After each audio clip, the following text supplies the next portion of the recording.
Hey there, cats and kitties. I am the Blues Man, Johnny Blues, coming at you live to talk about episode 7 of the anime series, Koitu Uso. And I was really afraid at the beginning of this one that it was going to be a stinker, that it wasn't going to engage me, and there wasn't going to be much character depth or anything like that to it.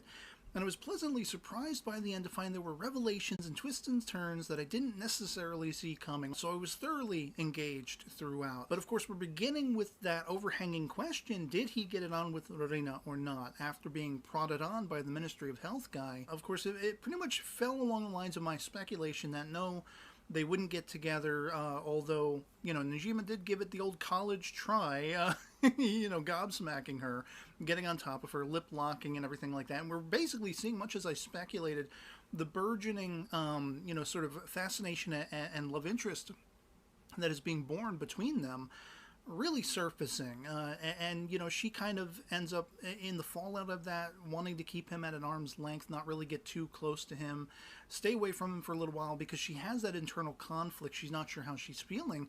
And she's going and seeking counsel with, of all people, Takasaki, who now, I had called it into question whether or not she actually was genuine in her interest in Najima, or she was lying and manipulating things. And I have to call all of that off now, because we see by the end of the episode she's actually sort of resigned herself to the fact that she very much does genuinely feel for him, so much so that when Rina comes to her sort of seeking guidance and advice, she can only but sort of turn Rina away a little bit, because she knows anything she says at this point could force these two together, could make them appreciate the fact that they are actually warming to each other and having an interest in each other. And that's the last thing Takasaki wants now, because she realizes her own feelings will be then jeopardized, and she'll lose Najima all told as a result of that, out of that. And so it just kind of gobsmacked me that okay, she's sort of aligning herself to her own selfishness, as she says, because she's not going to jeopardize losing Najima all told, because her feelings for him are genuine, even if that means sort of, being the worst possible friend she can be to Rina. And I've said all along, the fact that they're becoming friendly, this is, the makings of a disaster waiting to happen. And it's kind of beginning to. The jealousy there is coming to the fore. And it's kind of gobsmacking that. But Najima ends up catching up with this guy and trying to put the question to him: what should I do? I mean, I've got the chick that I'm head over heels horny for, and like, she's kind of not talking to me right now, and I don't want to keep getting too close with her because that upsets the other girl, and I've already upset her because I jumped on top of her based on the prodding, And here's this guy who I thought was fairly nefarious and being manipulative.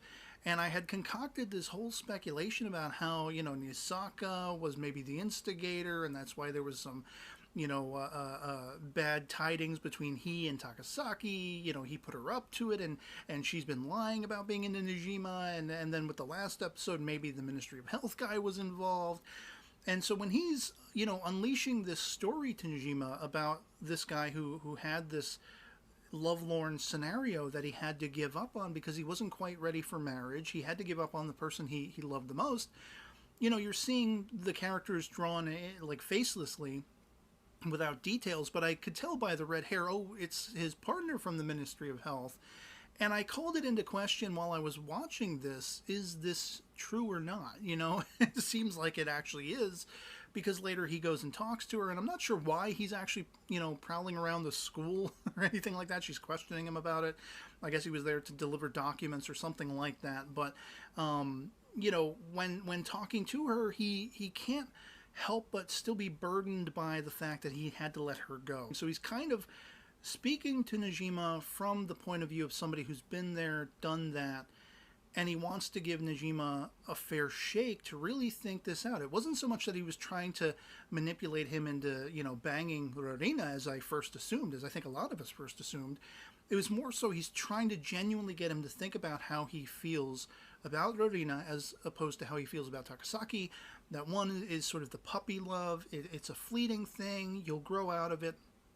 Whereas this pairing with Rina might actually be the genuine thing, might be the real deal, might be the longer lasting, more compatible relationship.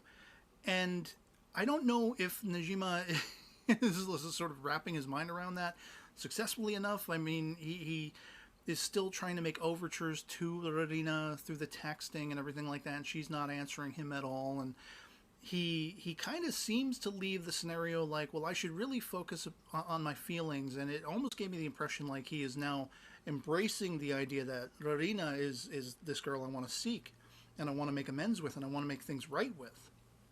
Does that necessarily translate to his acknowledging his own being smitten with her, or growing to fall in love with her? I don't know. But that was very much the most interesting aspect of it, is it seems almost as though he's being propelled more and more toward Rorina, even in spite of Takasaki's own now trying to sort of, throw a wrench in the works, not be there to be the supportive friend who pushes them together, because she has her own interest in him.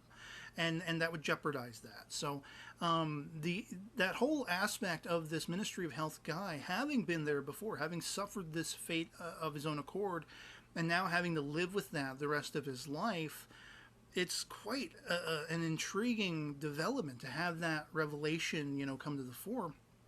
And then there's also the aspect of this, because of the oncoming festival, the play that's going on, they're doing a gender-swapped Romeo and Juliet, which it's like, oh, if this was a movie, all hell would break loose online. But I thought it was absolutely fascinating, that revelation, because, okay, this now explains why we see Nisaka in female clothing in the opening. So I guess that answers whether or not, I had offered up the idea that he could be like, attending clubs as a ladyboy or something like that. It could be a transvestite, transgender. I guess he is probably out and out a dude, and he just is gay, or he might be bi-curious or something like that. And this is probably why we see him in the OP in that one freeze frame in a dress, because it'll be part of this play, and there isn't probably much more to it other than that. And so the whole episode was quite intriguing. Could have done without, Najima's being consumed with pottery, the laugh fest that was, where he's making it analogous to, I'm so stupid, I fell for what this guy was telling me. And, but I hope by the end he's actually awakened his mind, opened his mind a little bit more to realize that what this guy's really trying to do is set him on the right path, make him appreciate what these two girls actually mean to him, which one of them is more beneficial in the long term, which one is more fleeting, which one is the puppy love, which one is just, the loins are doing the talking, and which one is actually somebody who is highly compatible with him and will have the most meaningful relationship with him in the long term. And for that, I completely did a 180, in my reaction to the Ministry of Health guy, where I like loathed him. I'm like, oh, this guy is nefarious and he's evil, and look what he's trying to do. He's trying to be manipulative, and where in fact, no, he has suffered this fate of his own accord, and he's trying to help Najima out.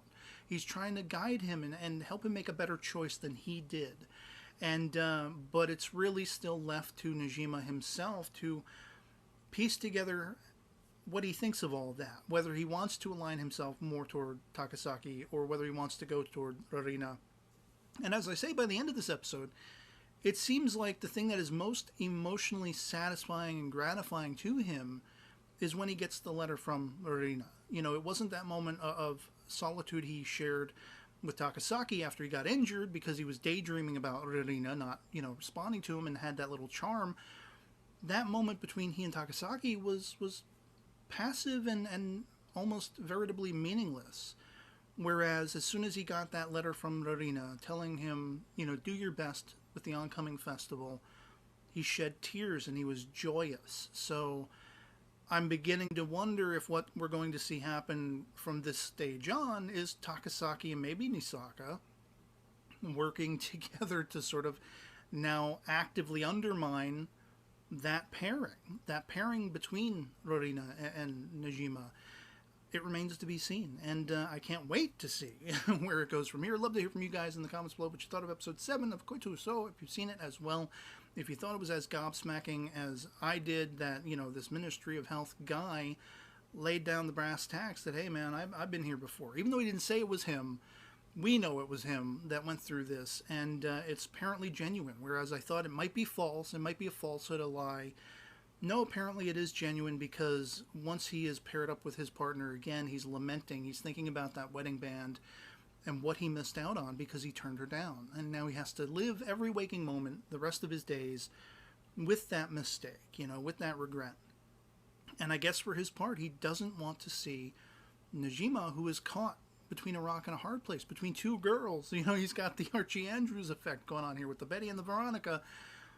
It would be so hot to get with Veronica, but Betty's really the girl for you, that kind of thing. And that's really what's going on here, where Takasaki is the Veronica and Rorina is the Betty. And I think that's where Najima would be better pointed toward. And so let me know your thoughts in the comments below, where you think it'll go from here, whether you think I might be onto something that, Takasaki will now pointedly start to try to disrupt this at all because of her selfishness, because of her interest in him, and where you think it'll go. So yeah, otherwise that'll be pretty much it for me on this. Hope this video finds you well, and I'll catch you all later. Peace.